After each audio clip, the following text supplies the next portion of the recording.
गंभीर स्थिति बनी हुई है वो हम लोगों के हाथों से बाहर चली जाएगी। आज भूमि के संदर्भ के अंदर जो संगठित भू माफिया है उसकी जड़ और कारण क्या है, किस नियम और किस कानून और किस प्रक्रिया के माध्यम से हम इन संगठित अपराध को रोक नहीं पा रहे। मेरे पार्टी ने सीमित समय दिया मेरे को, नहीं तो इन तमाम इसके अलावा भी जो संगठित अपराध है उसके संदर्भ में मैं बात करता हूं। ये सीमित समय है, इसलिए सभापति महोदय मैं एक दो के संदर्भ में ही बात कर सकता हूं। आज प्रदेश के अंदर जो पुलिसिंग का हमारा तरीका है इसको बदलने की आवश्यकता या नहीं है?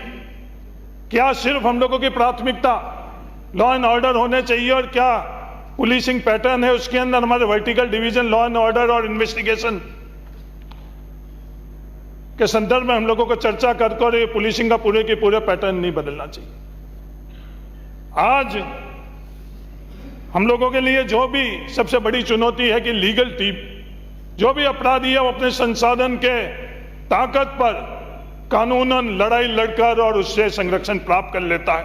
उसके कारण आज प्रदेश के अंदर ये गतिविधियां बढ़ती ही जा रही थी। सभापति महोदय, आज बजरी के संदर्भ के अंदर आज 5 साल और उससे पहले जो प्रदेश के अंदर संगठित अपराध हो रहा है, मैं लगातार ये सोचता आ रहा था और आज भी मैं ये सोच रहा था कि जो शोभू राजस्थान विधानसभा के सबसे सीधे सदस्य है वो तो इस प्रदेश को कम से कम सच्चाई बताएंगे, पर कभी भी सदन के अंदर उनके मुख से मैंने नहीं सुना। जब एक तरफ तो सबसे सीधे और उसके बाद में बाबा और दादा, एक तरफ तो सबसे सीधे और दूसरे तरफ आंख लड़ाकर बात नहीं करने वाले। सभापति महोदय, हंगामा क्यों होता है? जो मूल मुद्दे हैं उस पर चर्चा क्यों नहीं होती है? जो आज प्रदेश के सामने जो सबसे बड़ी समस्या है उसकी जड़ क्या सदन के अंदर हम चर्चा कर कर प्रदेश को सच्चाई क्यों नहीं बताते? नई नई तरह की संस्कृति आ गई है। हमारे लोकसभा के सदस्य, राज्यसभा के सदस्य संस्कृति ला रहे हैं और प्रदेश को उसकी कितनी कीमत चुकानी पड़ रही है उसके बारे में। जो मूल मुद्दा है, मूल समस्या, उसकी तरफ हम लोग नहीं जा रहे हैं। धरना प्रदर्शन करवाकर फिर प्रशासन जाता है, पुलिस जाती है, उस धरना प्रदर्शन के अंदर कैसे उठे, मीठी गोली दे देते। वो मीठी गोली कोई उन लोगों ने अपनी एक दुकान बना रखा है। सभापति महोदय, ये मीठी गोलियां देना कब हम बंद करेंगे और प्रदेश को हम लोग कब सच्चाई बताएंगे? सवाल ये है, क्या प्रदेश के अंदर ये संस्कृति हम लोगों के लिए सही है? उन मीठी गोलियां चाहे सीकर के अंदर दी, क्या उस बच्ची को मेडिकल के अंदर दाखिला हो गया है? किसी ने यह पूछा? उन महानुभाव से पूछा, उन अधिकारियों से पूछा जो प्रिविलेज अपने आप में लेकर और इस समाज के अंदर, इस व्यवस्थाओं के अंदर जाते, उनसे पूछा? जोधपुर के अंदर उस सैनिक को जो उस दिन घोषणा हुई, उस सैनिक के साथ क्या वो तमाम बातें की गई है वो लागू हुई या नहीं हुई? ये तमाम ऐसे जो मीठी गोलियां देने की बातें हैं वो तमाम जगह ये कि ये प्रक्रिया अपनाई जाती है। सभापति महोदय, आज बजरी के संदर्भ में मैं बताना चाहता हूं प्रदेश, क्योंकि सबसे बड़ा अगर संगठित गिरोह और उसको संरक्षण देकर और उसके माध्यम से क्या क्या खेल इस राजस्थान के अंदर हो रहा है। सभापति महोदय, ये बजरी का रॉयल्टी से बजरी की माइनिंग का लीज देने का क्या सफर रहा है? आज भ्रम और भ्रांतियां फैलाई जाती है कि इस बजरी के अंदर 50 रुपए की रॉयल्टी है और बजरी में इतने पैसे क्यों ले रही है। बदनाम हमको किया जाता है, सरकार को किया जाता है, पर यह हकीकत प्रदेश को कौन बताएगा? क्या राजस्थान की सरकार ने यह किया? नहीं, राजस्थान की सरकार ने नहीं किया। बजरी के रॉयल्टी के ठेके से लीज का अधिकार सुप्रीम कोर्ट ने दिया। सुप्रीम कोर्ट के फैसले से राजस्थान के अंदर बजरी के रॉयल्टी से बजरी के लीज की व्यवस्था हुई। सुप्रीम कोर्ट ने आदेश दिया कि राजस्थान के अंदर रॉयल्टी के ठेके की व्यवस्था खत्म की जाए, जो न्यूनतम 45 रुपए हुआ करती थी। और सुप्रीम कोर्ट के आदेश से आज राजस्थान के अंदर ओपन बिड हुई। ओपन बिड होकर जो सबसे ज्यादा रॉयल्टी के अंदर जिसने बोली दी, आज उसको रॉयल्टी का ठेका मिला है। आज हम लोगों के सामने सबसे बड़ी चुनौती क्या है कि हम लोगों को, राजस्थान के नागरिकों को आज बजरी महंगी मिल रही है। और इस महंगी मिलने का कारण क्या है? कभी भी सदन के अंदर ये बात नहीं करी गई। आरोप प्रत्यारोप। सभापति महोदय, मैं आपके माध्यम से कहना चाहता हूं, उदाहरण देना चाहता हूं। आज मेरे बाड़मेर जिले के अंदर 2012-13 के अंदर 58 करोड़ 52 लाख रुपए के अंदर बजरी का जो सुप्रीम कोर्ट ने, राजस्थान की सरकार ने नहीं, सुप्रीम कोर्ट के आदेश के बाद में जो ऑक्शन हुआ उसके अंदर लीज धारकों ने वो ऑक्शन लिया। 12-13 से लेकर बाद में राजस्थान सरकार ने उसके व्यवस्थाओं को परिवर्तन किया। उस व्यवस्थाओं को परिवर्तन को वापस सुप्रीम कोर्ट ने, राजस्थान की सरकार ने नहीं, सुप्रीम कोर्ट ने फैसला दिया कि उस समय जो लीज धारक थे उन्हीं के माध्यम से ही सिर्फ खनन हो सकेगा, उसके अलावा किसी और के माध्यम से नहीं हो सकता। यह राजस्थान की जनता को कौन बताएगा? यह राजस्थान को जनता को बताने की जिम्मेवारी हम लोगों की, हमारे सदन की है कि राजस्थान की जनता को सच्चाई पता चले। कितने साल 50% पैसा 2012-13 के अंदर जमा हो चुका था। उसका ब्याज कितना होता है? 18% से। उसकी अगर कोई गणना कर ले तो पता चल जाएगा। सिर्फ बाड़मेर के लीज की जो कीमत थी वो 107 करोड़ के रुपए के करीब बनी। और वो पैसा किससे लिया जाएगा? वो हम आम लोगों से लिया जाएगा। बातें करी जाती है कि राजस्थान सरकार ये कर रही है, राजस्थान सरकार ये कर रही है। सभापति महोदय, सबसे सस्ती अगर बजरी इकाई मिल रही है राजस्थान के अंदर, वो मेरे जिले बाड़मेर के अंदर मिल रही है। उसके अंदर भी 2 श्रेणी बनाई गई। जो बाड़मेर जिले के आम जो नागरिक है वो ट्रैक्टर के माध्यम से अगर बजरी लेकर जाएंगे तो सिर्फ 300 रुपए टन मिलेगी। और व्यवसायिक तौर के ऊपर बजरी लेकर जाएंगे वो 400 रुपए ट्रक के माध्यम से लेकर जा रहे हैं। और जो स्वयंभू बजरी के मामले के अंदर आगेवान हो रहे हैं, उनके खुद के जिले के अंदर क्या स्थिति है? वो महंगी है। मैं पूछना चाहता हूं वो महंगी क्यों है? और वो जो ऊपर का पैसा जो ट्रैक्टर के अंदर 350 रुपए और ट्रक के अंदर 450 रुपए लग रहे, वो ऊपर का पैसा ये विवाद के कारण किनकी जेबों में जा रहा है? ठेकेदार की जेब में नहीं जा रहा है। जो विवाद करने वाले हैं वो कहीं ना कहीं उसको अंदर लेकर जा रहे हैं। सभापति महोदय, अगर हकीकत क्या है इस बजरी की, जिसमें ये लीज प्रीमियम का खर्चा, वो तो मैंने उसका उल्लेख किया, इसके अलावा क्या क्या हो रहा है और वो किससे लिया जा रहा है? हम आम उपभोक्ता से लिया जा रहा है। सभापति महोदय, उसकी चर्चा नहीं कर रहे हैं। और वो कैसे रोके उसके बारे में चर्चा नहीं कर रहे हैं, सिर्फ वो विवाद ही विवाद कर रहे हैं। क्या डीएमएफटी का पैसा हम लोगों से नहीं लिया जा रहा है?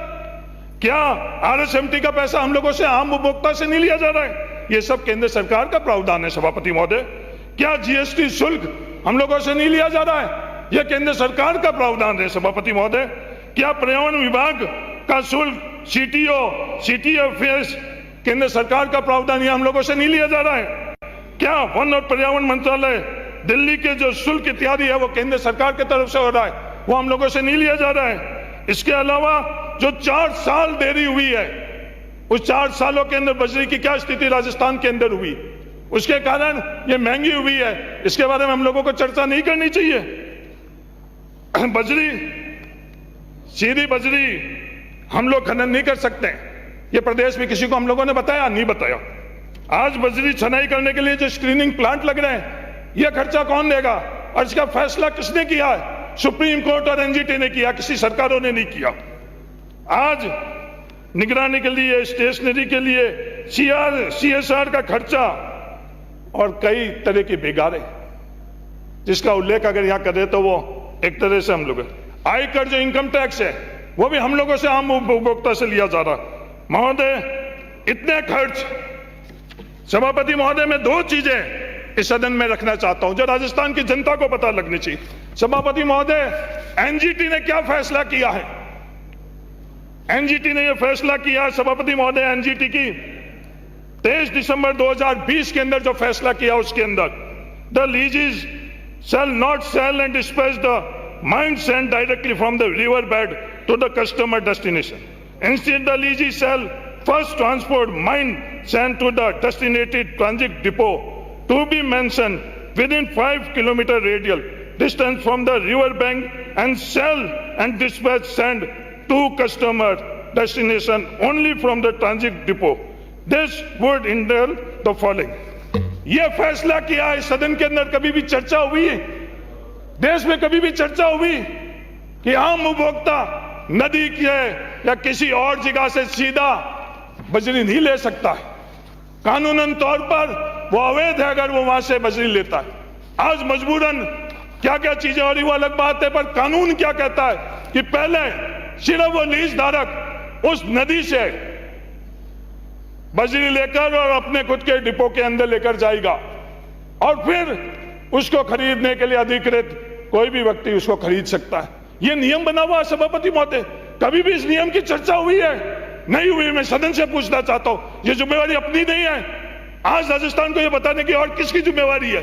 ये संगठित अपराध क्यों हो रहा है? सभापति महोदय, सुप्रीम कोर्ट का फैसला है जुलाई और अगस्त के अंदर राजस्थान के अंदर किसी भी जगह माइनिंग नहीं हो सकती है, कोई भी माइनिंग नहीं कर सकती है। राजस्थान सरकार भी माइनिंग नहीं करती है, सेंट्रल गवर्नमेंट भी माइनिंग नहीं कर सकते, डिफेंस पर्पज से भी माइनिंग नहीं हो सकती है।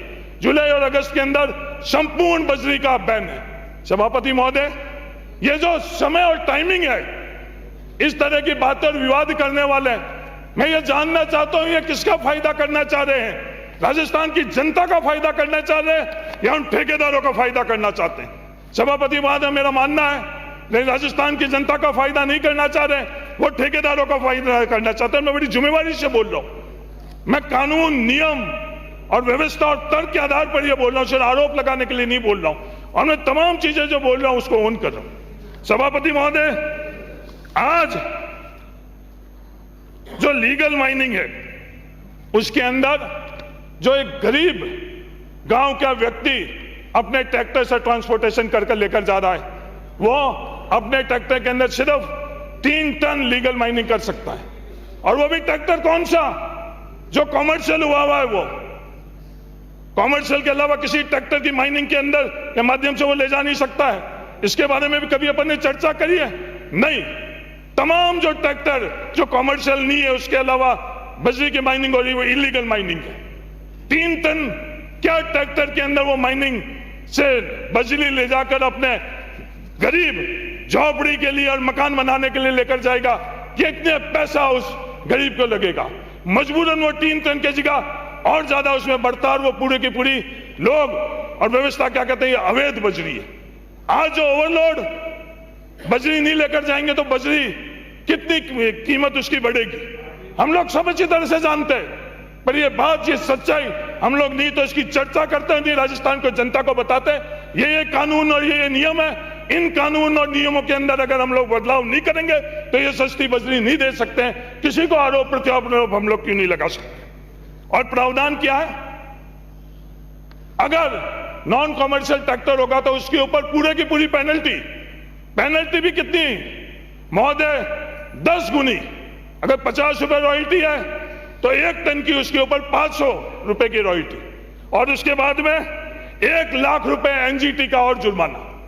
इसी तरह से ये जुर्माने बाकी दूसरे के ऊपर भी है। अगर 25 लाख से ऊपर के हैं तो 4 लाख, 25 लाख से नीचे और 5 से 10 साल पुराने हैं तो उस पर 3 लाख। इस तरह का एक अलग व्यवस्था है। सभापति महोदय, आज 2 जगह मेड़ता के अंदर, नागौर के अंदर बजरी खनन अगस्त के अंदर बंद हो रहा है। जुलाई और अगस्त के अंदर कोई खनन नहीं कर सकता है। आम उपभोक्ता नागौर का कहां से बजरी लेकर आएगा? अब सभापति महोदय मैं पूछना चाहता हूं, उसके पास कोई विकल्प नहीं है, इकलौता विकल्प। और नियम क्या कहते हैं सभापति महोदय? वो लीज धारक ही उसके अंदर इंटाइटल्ड है स्टॉक रखने के अलावा। लीज धारक के अलावा राजस्थान के अंदर किसी के पास अधिकार नहीं है जो स्टॉक रख सकता है। और सभापति महोदय, स्टॉक भी कितना रख सकता है? कोई भी कॉन्ट्रैक्टर, कोई भी पंचायत नियम अनुसार 2 ट्रक से ज्यादा स्टॉक नहीं रख सकती है। वो तमाम जो पंचायत है, कॉन्ट्रैक्टर, उन्होंने 2 ट्रक से ज्यादा अगर स्टॉक किया वो सब के सब अवैध है। ये विजिलेंस का खेल, ये धरना प्रदर्शन का खेल, ये विवाद का खेल, ये किसको फायदा पहुंचाने के लिए?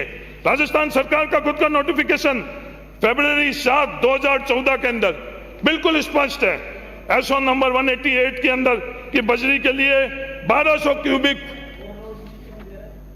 फीट से ज्यादा कोई भी बजरी का स्टॉक नहीं कर सकता। 1200 क्यूबिक फीट कितनी होती है? 48 टन। तो किसी को भी अधिकार नहीं है। ये सच्चाई हम राजस्थान को नहीं बताएंगे तो कौन बताएगा? और मजबूरन हम लोगों को कहां जाना पड़ रहा है? ये तमाम जो विजिलेंस की नाटक किए जा रहे हैं कि विजिलेंस भेजो, नियम बताओ, कानून के हिसाब से। क्या नियम, कानून और विजिलेंस से राजस्थान की जनता को सस्ती बजरी मिलेगी? नहीं। नियम, कानून और प्रक्रिया से किसी को फायदा होगा तो सिर्फ और सिर्फ ठेकेदार को होगा। ठेकेदार को क्यों होगा? क्योंकि इकलौता ठेकेदार के पास ये अधिकार है कि वो स्टॉक कर सकता है। और आज मेड़ता के अंदर अगस्त के अंदर लीज खत्म हो रही है, पाली के अंदर, रायपुर के अंदर अगस्त के अंदर लीज खत्म हो रही है। इन 2 महीनों के अंदर तो किसी प्रकार का खत्म नहीं हो सकता है। उसके बाद भी 6 महीने तक सभापति महोदय जो स्टॉक लीज धारक के पास है, सिर्फ उसके पास अधिकार है कि वो बजरी किसी और को दे सकते। आज भी राजस्थान सरकार जहां भी ये लीज खत्म हो चुकी है, कई जगह लीज की अवधि खत्म हो चुकी है। भीलवाड़ा में, कोतरी के अंदर हो चुकी है, नाथद्वारा में हो चुकी है, जालोर में हो चुकी है, राजसमंद के अंदर हो चुकी है। ये तमाम जगह जहां लीज की अवधि खत्म हो चुकी है उसमें डिस्ट्रिक्ट सर्वे रिपोर्ट मंगाकर और उन तमाम जगह के अंदर जो भी पॉलिसी बनानी है वो पॉलिसी बनाकर अगर हम लोग लोगों तक बजरी नहीं पहुंचाएंगे तो इकलौता जो बजरी का सूत्र होगा वो उस लीज धारक के पास ही है, उसके पास स्टॉक है। ये सच्चाई अगर हम लोग नहीं बताएंगे और इस तरह के फैसले हम लोग नहीं करेंगे। सभापति महोदय, मेरे खुद के यहाँ भी 19 अक्टूबर के अंदर पचपदरा के अंदर लीज खत्म हो रही है। गुड़ामालिनी के अंदर 7 मार्च को लीज खत्म हो रही है। ये लीज खत्म होने के बाद और स्थिति खतरनाक होगी। तो मेरा यह निवेदन है कि ये तमाम जो बजरी माफिया जिसके माध्यम से हम लोग बात कर रहे हैं, और मैं बड़ी जिम्मेवारी से बोल रहा हूं, जो भी ये चीजें करते हैं अंत के अंदर उसके अंदर टॉक की बात करता हूं मैं। टॉक के अंदर बहुत बड़ा उन लोगों ने नाटक किया कि हम ये कर लेंगे, वो कर लेंगे। खुद जाकर और एफआईआर, वो एफआईआर किसके हित के लिए हुई है? मैं जिम्मेवारी से आज बोल रहा हूं, जिस दिन वो लीगल प्रोसिक्यूशन होगा उस दिन पूरा राजस्थान देख लेना, वो एफआईआर ठेकेदार के हित के लिए हुई है। वो एफआईआर ठेकेदार के हित के लिए हुई है, उन गरीब मजदूरों के लिए एफआईआर के अंदर है। जिस तरह से वो एफआईआर लिखी गई है बहुत ही वीक एफआईआर लिखी गई है और सिर्फ किसको फायदा पहुंचाने के लिए? और ठेकेदार को फायदा पहुंचाने के लिए। और पूरे राजस्थान में क्या बताना कि मैं बजरी की लड़ाई लड़ रहा हूं। तो इस तरह का भी संगठित अपराध के अंदर जो संरक्षण जो है, क्या इस बिल के अंदर इन लोगों के लिए प्रावधान किया गया या नहीं किया गया, यह मैं सरकार से पूछना चाहता हूं। और मैं सदन को और सदन के बाद में प्रशासन को और पुलिस को भी कहना चाहता हूं, इस तरह का खेल मीठी गोलियां का बंद करो। राजस्थान को बहुत बड़ी कीमत देनी पड़ेगी। इस तरह की संस्कृति आप लोग बंद करो। ये संस्कृति की बात इसलिए कर रहा हूं कि लंदन के अंदर आज से 10 साल पहले लंदन के अंदर बहुत बड़ा उत्पाद हुआ था। उसके बाद पार्लियामेंट्री कमेटी वहां बैठी, उनकी पार्लियामेंट्री कमेटी की क्या फाइंडिंग रही कि पूरे समाज के अंदर ग्लोरिफिकेशन ऑफ वायलेंस हो रहा। उसके कारण जिस परिवार के अंदर बहुत संसाधन है उसके बावजूद में उसके रैक में 500 टी शर्ट, उसके बावजूद भी $1 का टी शर्ट लेकर उसके परिवार का सदस्य वहां जा रहा। हम किस तरह की संस्कृति यहां पनपाना चाह रहे हैं? ये तमाम संस्कृति, तमाम जड़ें, ये काले कांच की गाड़ियां चल रही है, बिना नंबर प्लेट की गाड़ियां चल रही है और हम लोग उस काफिले के अंदर उनकी मदद कर रहे हैं। इस तरह के जो हालात राजस्थान के अंदर बने हुए हैं वो ही संगठित अपराध की जड़ है। और इस तमाम संगठित अपराध की जड़ को अगर हम लोग नहीं मिटाएंगे, मैं धन्यवाद देना चाहता हूं राजस्थान पुलिस को। पिछले दिनों के अंदर उन्होंने बहुत बेहतरीन काम किया। आज संगठित अपराध की जड़ को वो खत्म करने की कोशिश कर रहे हैं। हमारी सदन की जिम्मेवारी बनती है, सदन की आज दुनिया के अंदर बताने के लिए, विवाद करने के लिए बोलते हैं जब सरकार में ये होती है कि साहब ये जनप्रतिनिधि की डिजायरों से अधिकारी होते हैं। इसमें भी बहुत बड़ा खेला है। मेरे खुद के सामने भी ये खेले बहुत देखे हुए हैं। कोई बड़ा अधिकारी किसी जनप्रतिनिधि को कहता है कि साहब आप इस डिजाइड दे दो इस फलाना अधिकारी के, तो वो जनप्रतिनिधि फट इसकी डिजाइड कर लेता है और उसको वहां ट्रांसफर करवानी होती है तो कुछ सेकंड भी नहीं लगवाते। बदनाम कौन होता है? बदनाम जनप्रतिनिधि होते हैं। ये कई तरह के खेल हैं। जो शराब के रास्ते बिकना सबको पता है। जो डिस्टिलरी वाले हैं, किसी के पास बैठकर 5 मिनट बात कर लो कि ये शराब के रास्ते कैसे बिकते हैं। बदनाम जनप्रतिनिधि करते हैं, बदनाम सरकार को करते हैं। ये जो तमाम चीजें हो रही है उसके अंदर हम सभी जिम्मेवार हैं। सिर्फ सरकार को जिम्मेवार बताकर आप उन लोगों की अप्रत्यक्ष तौर पर मदद कर रहे हैं। विपक्ष के साथियों को मैं कहना चाहता हूं, आप सिर्फ यहां के एमएलए को काला कर उन लोगों की मदद करना चाहते हो कि इस समस्या को जड़ से मिटाना चाहते हो, तो इस तरह के बिल के ऊपर आप विवाद नहीं करो। इस बिल के अंदर जो कमी है उसकी हम लोग चर्चा करें, उस कमी के बारे में चर्चा कर संशोधित कर ये भविष्य के अंदर ये बिल कैसे मजबूत हो, ये प्रयास हम लोगों को करना चाहिए। जहन में बातें बहुत है, राजस्थान के सामने समस्याएं बहुत है और आने वाले समय के अंदर भी हम लोगों के सामने अलग अलग चुनौती है। जो आईटी के बारे में हम लोग कह रहे हैं कि साइबर क्राइम हो रहा है, कि ये साइबर क्राइम हो रहा है, इसके बाद जो चुनौतियां सभापति महोदय, उसके बारे में हम लोग जानकर, हम लोग चर्चा कर हम लोग नियम नहीं बनाएंगे तो कौन? आर्टिफिशियल इंटेलिजेंस के माध्यम से ये जो ऑर्गेनाइज क्राइम आने वाले टाइम के अंदर, भविष्य के अंदर बढ़ने वाला है, उसके संदर्भ में हम लोग अगर आज भी चर्चा नहीं करेंगे तो कौन करेगा? जिस माध्यम से, जिस तेजी रफ्तार से हम लोगों से और ये क्राइम, ऑर्गेनाइज क्राइम और ज्यादा बढ़ रहे हैं। उन लोगों के पास वेपन कैसे हैं, उन लोगों के पास गाड़ियां कैसी है? हम लोगों की जिम्मेवारी नहीं बनती है कि उन लोगों की जैसी गाड़ियां हम लोग भी पुलिस को मुहैया कराई। हमारी प्राथमिकता ये होनी चाहिए। उनके पास वेपन है, उससे अच्छे वेपन है।